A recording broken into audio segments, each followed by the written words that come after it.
एक ऐसा आदमी जो पूरे 8 साल तक दुश्मन मुल्क के बीच रहकर उनके सिस्टम का हिस्सा बन गया।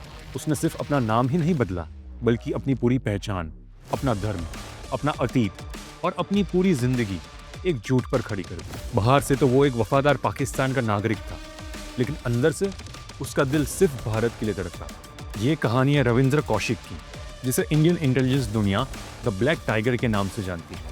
इस कहानी को अच्छे से समझने के लिए हमें इसकी शुरुआत तक जाना होगा।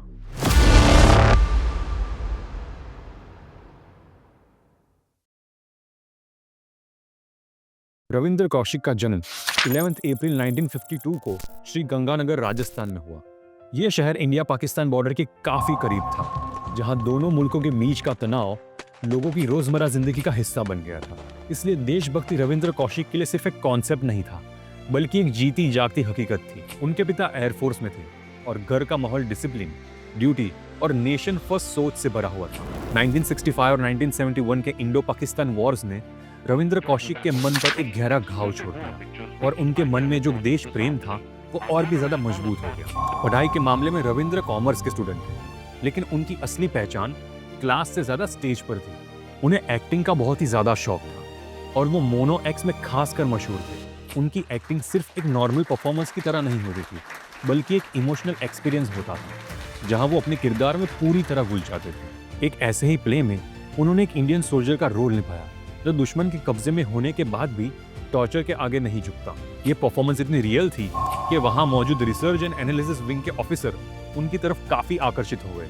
उन्होंने रविंद्र में सिर्फ एक एक्टर नहीं, बल्कि एक इंसान देखा जो अपनी पहचान मिटाकर एक दूसरा व्यक्ति बन सकता। सिर्फ 21 साल की उम्र में रविंद्र कौशिक को रिसर्च एंड एनालिसिस विंग की तरफ से अप्रोच किया गया। ये कोई फॉर्मल इंटरव्यू या रिटन ऑफर नहीं था, ये एक धीरे धीरे की गई ऑब्जर्वेशन का नतीजा था, जहां रॉ के ऑफिसर्स पहले उनकी पर्सनालिटी, उनकी थिंकिंग और सबसे इंपॉर्टेंट उनके इमोशनल रेजिलियंस को समझते हैं। इंटेलिजेंस एजेंसीज के लिए सिर्फ टैलेंट काफी नहीं होता, बल्कि ये देखना भी जरूरी होता है कि कोई इंसान अपनी जिंदगी का हर रिश्ता, हर पहचान और हर एक पर्सनल कंफर्ट छोड़ सकता है या नहीं। रविंद्र ने भी बिना ज्यादा सोचे हाँ कर दी। उनसे सीधे सीधे कहा गया कि अगर वो इस रास्ते पर चले तो उनका नाम कभी हेडलाइंस में नहीं आएगा, ना ही कोई मेडल मिलेगा, ना ही कोई प्रमोशन होगी, और शायद कोई ये भी नहीं जान पाएगा कि उन्होंने देश के लिए क्या किया। उन्हें ये भी साफ तौर पर बता दिया गया कि एक बार हाँ करने के बाद पीछे लौटने के ऑप्शंस लगभग खत्म हो जाते हैं। ये डिसीजन ऐसा था जहां कोई ग्लोरी का वादा नहीं किया गया, सिर्फ रिस्क, आइसोलेशन और एक जिंदगी भर का साइकोलॉजिकल वॉरफेयर। इस फैसले का सबसे भारी पहलू ये था कि उन्हें अपने परिवार से भी झूठ बोलना पड़ा। रविंद्र कौशिक ने अपने माँ बाप को बताया कि उन्हें दिल्ली में एक सरकारी नौकरी मिल गई। ये झूठ सिर्फ एक बहाना नहीं था, बल्कि उनके और उनके परिवार के बीच एक परमानेंट दीवार बनने वाली थी। उन्हें यह भी पता था कि आगे चलकर वो शायद अपने फैमिली को कभी फोन भी नहीं कर पाएंगे। उनकी खुशी और दुख दोनों से दूर रहना पड़ेगा, और शायद कभी उन्हें यह बताने का मौका नहीं मिलेगा कि वो असल में कौन थे। 1973 से 1975 तक उनका ट्रेनिंग फेज चला, जो इंडियन इंटेलिजेंस का सबसे कठिन ट्रेनिंग प्रोग्राम में से एक माना जाता है। इस ट्रेनिंग का इंटेंशन सिर्फ स्किल्स डेवलप करना नहीं होता, बल्कि उनकी पूरी आइडेंटिटी तोड़ना होता है। उन्हें उर्दू इस तरीके से सिखाई गई कि वो पाकिस्तान में ही पैदा हुए हैं वैसे लगे। इस्लामिक रिवाज, कुरान, नमाज और कल्चरल नुआंसेस को भी इतनी मजबूती से पकड़ा गया कि कोई उन पर शक ना कर पाए। इसी के साथ ही पाकिस्तान की पॉलिटिक्स, मिलिट्री स्ट्रक्चर, ज्योग्राफी और सोशल लाइफ का गहरा ज्ञान दिया गया। सबसे कठोर कदम था सर्कमसिजन, जो हमें यह दिखाता है कि वो मिशन पे जाने के लिए कोई भी पर्सनल लिमिट को तोड़ना बाकी नहीं रह जाता। इंडिया में उनके सारे ऑफिशियल रिकॉर्ड्स को डिस्ट्रॉय कर दिया गया। इसी तरह से रविंद्र कौशिक ऑफिशियली मर चुके थे और उसकी जगह जन्म लेता है नबी अहमद शकीर।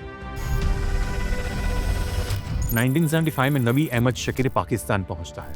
इस मिशन का अप्रोच बहुत ही क्लियर था, शॉर्ट टर्म एक्शन नहीं, बल्कि लॉन्ग टर्म इन्फिल्ट्रेशन। इसलिए पहले उन्होंने कराची यूनिवर्सिटी में एडमिशन लिया और LLB की डिग्री हासिल की। ये एक बहुत ही स्ट्रेटेजिक डिसीजन था, क्योंकि लॉ की पढ़ाई उन्हें सिस्टम को और बेहतर समझने का मौका देती है और उनकी क्रेडिबिलिटी और भी स्ट्रॉन्ग करती है। डिग्री के बाद उन्होंने पाकिस्तान की आर्मी ज्वाइन की, लेकिन ऑफिसर के रैंक पर नहीं, बल्कि मिलिट्री अकाउंट्स डिपार्टमेंट में क्लर्क के रूप में। ये पोस्ट देखने में तो छोटी लग सकती है, लेकिन असल में ये जगह में आर्मी के पूरे ऑपरेशनल स्ट्रक्चर की बैकबोन होती है, जहाँ से budgets, logistics, positions, troop movements के फाइल्स गुजरती हैं। 1979 से लेकर 1983 तक रविंद्र कौशिक ने अपनी दोनों जिंदगी को बहुत ही फ्लॉलेसली मैनेज किया। दिन में तो वो पाकिस्तानी आर्मी के एक जिम्मेदार क्लर्क थे जो सिस्टम का भरोसा जीत चुके थे, और रात के वक्त वो इंडिया के लिए इंटेलिजेंस कलेक्ट करके भेजते थे। धुरंधर फिल्म में दिखाई गई वो इनविजिबल इंक जिसका इस्तेमाल रविंद्र कौशिक भी करते थे, और उसी के जरिए वो सीक्रेट लेटर्स और कुरियर्स रॉ के तक पहुंचाते थे। ये इंटेलिजेंस पाकिस्तानी आर्मी की स्ट्रेटेजिक प्लानिंग,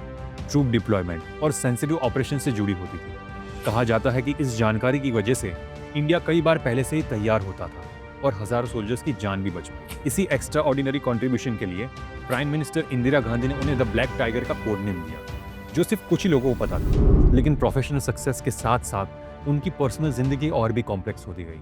अपने कवर को और बिलीवेबल बनाने के लिए उन्होंने पाकिस्तान में ही शादी की। उनकी पत्नी अमानत को भी उनकी असली पहचान के बारे में कुछ भी नहीं पता था। उनका एक बच्चा भी हुआ। रविंद्र एक तरफ अपने देश के लिए जान का रिस्क ले रहे थे और दूसरी तरफ परिवार को प्यार और सुरक्षा दे रहे थे, जो एक झूठ पे आधारित था। ये डबल लाइफ जीना उनके लिए मेंटल और इमोशनल तौर पर बहुत ही भारी था। 1983 में जब लग रहा था कि मिशन बहुत ही स्मूथली चल रहा है, तब एक गलती ने सब कुछ खत्म कर दिया। रॉ ने एक और एजेंट इनायत मशी को पाकिस्तान भेजा, जो पकड़ा जाता है। टॉर्चर के दौरान वो टूट जाता है और उसने नमी अहमद शकीर की आइडेंटिटी रिवील कर दी, जो थे रविंद्र कौशिक। पहले तो पाकिस्तान की एजेंसीज भरोसा ही नहीं कर पाती कि आखिर ये कैसे हो सकता है। इसके बाद पाकिस्तान की intelligence agency inter service intelligence ने एक ट्रैप सेट किया। पार्क में एक मीटिंग अरेंज की गई और जैसे ही रविंद्र वहां पहुंचते हैं, उन्हें घेर लिया गया। 8 साल का सेक्रीफाइस, प्लानिंग और पेशेंस एक ही पल में सब खत्म हो गया। गिरफ्तारी के बाद उन्हें सियालकोट के इंटरोगेशन सेंटर भेज दिया गया, जहां 2 साल तक उन पर बहुत ज्यादा टॉर्चर हुआ। फिर भी उन्होंने इंडिया से जुड़ी हुई कोई भी जानकारी रिवील नहीं की। 1985 में उन्हें मौत की सजा सुनाई गई, जो बाद में लाइफ इम्प्रिजनमेंट में बदल दी गई। अगले 16 साल उन्होंने पाकिस्तान की कठोर जेल में गुजारे। इसी दौरान उन्होंने अपने परिवार को कई खत भी लिखे, जिसमें उनका दर्द और फ्रस्ट्रेशन साफ झलकता हुआ दिखता था। एक खत में उन्होंने लिखा, क्या भारत जैसे बड़े देश के लिए कुर्बानी देने वालों को यही मिलता है? 21 नवंबर 2001 को रविंद्र कौशिक की मौत हुई। उनका शव कभी भारत नहीं लाया गया और उन्हें कभी ऑफिशियल एक्नॉलेज भी नहीं किया गया। उनकी कब्र पाकिस्तान के जेल के पीछे ही बनी, एक ऐसे नाम के साथ जो कभी उनका था ही नहीं। आज रविंद्र कौशिक को कोई मेडल, कोई स्टेट फ्यूनरल या पब्लिक रिकॉग्निशन नहीं मिला, लेकिन इंटेलिजेंस दुनिया में उनका नाम हमेशा जिंदा रहेगा। उन्होंने अपना नाम, अपनी पहचान और अपना परिवार सब कुछ अपने देश के लिए कुर्बान कर दिया। उनकी कहानी हमें ये भी समझाती है कि जो हम फिल्मों में देखते हैं, असलियत में सब कुछ वैसा नहीं होता। कई बार वो अंधेरों में बिना किसी शोर के सिर्फ बलिदान के रूप में जीते हैं और खत्म हो जाते हैं। और शायद इसीलिए दुनिया के सबसे बड़े हीरोज वही होते हैं जिनका नाम भी हमने असल जिंदगी में नहीं सुना। अगर आपको ये वीडियो पसंद आया तो मेरी चैनल को ज़रूर सब्सक्राइब कीजिए और इस वीडियो को जितना हो सके उतना ज़्यादा शेयर कीजिए, ताकि हम ये कहानी को और भी कई लोगों तक पहुंचा सकें। धन्यवाद।